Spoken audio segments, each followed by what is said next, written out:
Since today was the last episode of the first season of Rising of the Shield Hero, I wanted to take today to give it a proper farewell since I think that it was a superb anime.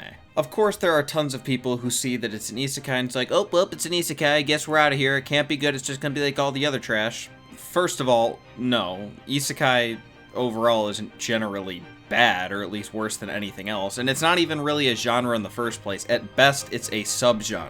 But that's definitely not what we're going to be talking about today, because I already made a video about that, and it's pretty pointless conversation anyway. So what I want to talk about is the great show that I just watched called Rising of the Shield Hero. If there's anything particularly disappointing about this series so far, it's that the best part of it is the character arc that the main character goes through within the first 4 episodes. Because it is so good, it was extremely disappointing for it to basically be over in 4 episodes. But it's not like it was rushed or anything, it was done perfectly, it felt super smooth and really entertaining the entire time. It's just, it was over and it was time to move on to the next thing, and the main character was completely transformed at this point. If another series was able to take what that was like in those first episodes and have a character go through that fantastic transformation over an entire season, probably like 12 episodes or something, I would probably give it a 6. I mean, it's going to be paced pretty poorly, but it's such an interesting story that it really wouldn't have been that bad.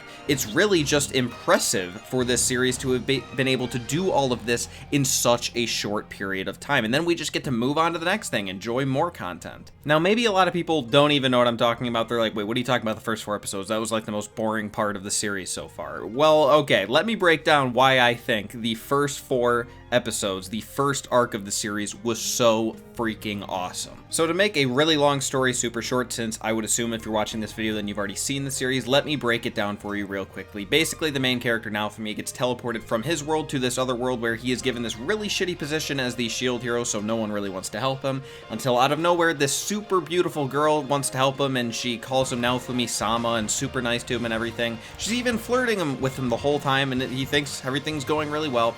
Then the next day he gets dragged into court for no reason because she accuses him of raping her, or at least sexually assaulting her or something like that. And he, of course, is like, what the hell's going on here? I didn't do anything. He's really confused. He just denies it. Everyone says, nope, there's no way. No one believes him. The other heroes don't believe him. Everyone just says he's an asshole pretty much, but nothing can be done about it because he is a hero. They can't kill him, right? So they just let him go and no one will really talk to him. He's pretty much just ostracized from this entire world that he didn't even want to be a part of. He isn't really allowed to communicate with anyone.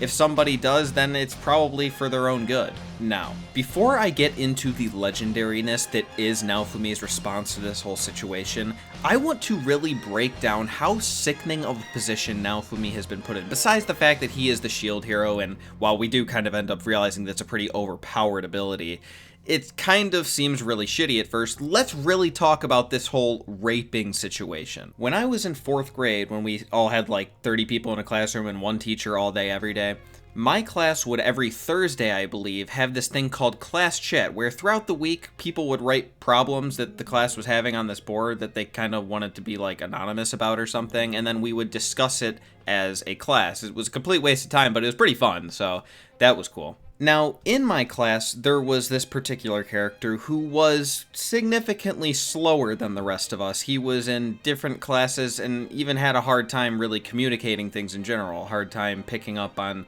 vocabulary at the same pace as everyone else and whatnot. That's not really the point, but you get the idea. One day, I don't remember exactly what the topic was, but basically some people were complaining about stuff that was going on in the bathrooms at school, and out of nowhere one time, this particular character I'm talking about blurted out, because that's the way he was, that people were annoying him while he was using a stall or something, like banging on the door, blah blah blah, and then he goes, I think it was Ryan, which is me if you don't know my name.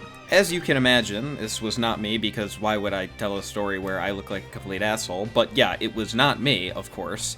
And the thing is about this, is even though I know it was not me, and there was no real evidence of anything like this, I had a feeling of despair and just pure guilt almost, in a way that I had never had before. It felt so awful. I felt like a terrible person despite the fact that I hadn't even done anything remotely close to what was being claimed here. As a general rule, the worst thing you can do in life is something evil.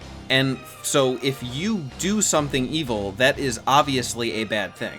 So if somebody accuses you to be evil, it is the worst thing they could possibly say about you. Now, I had built a pretty good reputation for myself in 4th grade. Everyone knew that like just could not really be possible, so I didn't really have any huge ramifications to that issue. It kind of just was like looked over. We kind of just kept going on with the conversation as if that never even happened.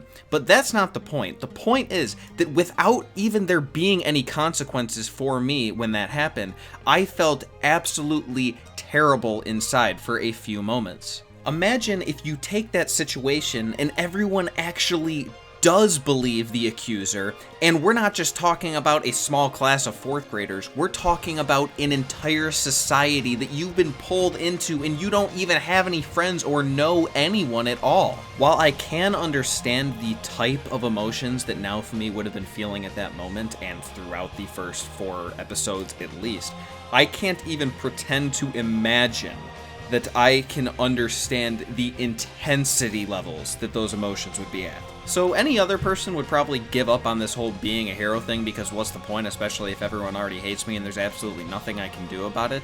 But Naofumi does something completely different that wouldn't even come to most people's mind. He decides to force people to at least allow him to survive in this world by basically threatening them with his overpoweredness. It's not like he's too crazy, especially with the low levels of the shield hero. However, he is, stronger than any normal civilian, so... And it's not like he's just being an asshole. If somebody wants to sell him something that he wants, or they want to serve him food, okay, let's just do it. But if they're going to tell him no just because he's the shield hero and he apparently has committed whatever crimes they're accusing him of, then he's going to say, alright, well, then just... here we go, I'm going to send it. He opens up his cloak and he's going to throw those little balls at him. Then we get to see him begin his relationship with Raphtalia, where we get to see that he is not just this evil guy at all, which we kind of know in the first place, but he's actually really the complete opposite. He is one of the kindest men we actually get to see in this series. The only time he ever even uses her slave mark is when he thinks he's doing what's best for her, and then when he sees that she still can't do what he wants her to do, he turns it off, and he's like, alright, well, I guess we'll just die here. I don't want to put you through any more pain than we have to, so that's alright.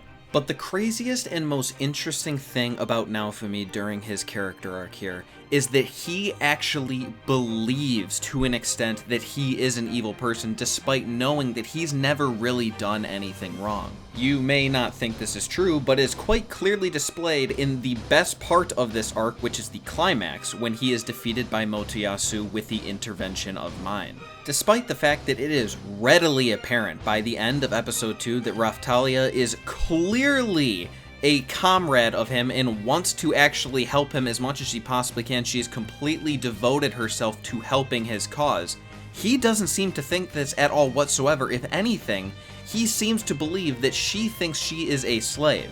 This is the same girl that he held while she was crying from nightmares, and when she was hugging him in the cave. He just does not see how she could possibly see him as anything other than a slave master. I know this because after he is defeated and he is lying on the ground and she goes over to try and talk to him, he can't say anything other than "get away from me" and just see her in the darkest light possible. Despite the fact that she's coming over there to comfort him and even telling him that that is exactly what she's doing, he says to get away. And what are you doing here? Are you here just to laugh at me? Because what else would she be doing? What would anyone else be doing? Because he is an evil guy. All he does is evil things, and he has been defeated, so he deserves to be gloated at. However, in the same way that he put the pressure on her by activating her slave mark earlier in the second episode, she also puts the pressure on him by constantly saying that she is there to help him, and then dropping the line that is perfectly placed that she will follow him through fire and brimstone no matter what. And then again, in the same way that it happened for her, in the same way that he was able to help her transform and grow as a person by holding her close when she needed it most, she does the same thing for him just after he finally realizes that she is there to help him, that he isn't an evil person. And that completes Naofumi's first character transformation arc, and really the biggest one. I mean, things do happen afterwards, but that was the big one, and at least in my opinion, was the best arc of the first season. We get the nice little touch where at the end of the episode, he finally gets to actually taste something for the first time in what seems like months at this point. point, he just went for months on end eating stuff and not being able to actually taste it because he was so depressed, which is a real thing. That actually is a real thing. But then it is all over, right? He's no longer depressed and he's actually able to taste food again. And I can assure you, if you went from not being able to taste food to being able to taste it again, it would be a huge revelation for you. Wow. Honestly, that took a lot longer than I thought it would to go through, but what can I say? I mean, that was such a fantastic arc, and it was definitely the best of the series so far, but the rest of the show is really good too, especially because the first arc sets up for it so well. I think I'm going to end the video here because, again, this arc was so much different than what follows, and I really do think it deserved a video of its own, so I guess I'll just leave it at that. If you guys do want me to do a video talking about the series as a whole and why I think it stands out among shows of the same type, I would be more than happy to do that because I have plenty I could talk about on that topic. If you enjoyed this video, remember to give it a thumbs up and subscribe if you haven't already. Remember to leave me a comment letting me know what you thought about this video if you did enjoy it. If you enjoyed Shield Hero and you are disappointed as over, because I sure am. Also, maybe if you think it was trash, I don't know, I guess tell me why. Maybe I'm the idiot here. It happens a lot. I end up being an idiot a lot, boys. I mean, just like, what? Half a week ago, I had a video titled Queen the Drought, so if you don't watch One Piece, you have no idea what I'm talking about, but it was a pretty big screw up, so that was cool.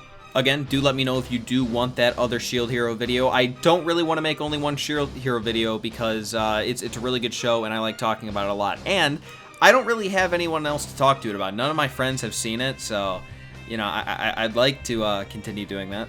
With that all being said, I hope you guys have an excellent rest of your day, and I'll talk to you guys on Friday.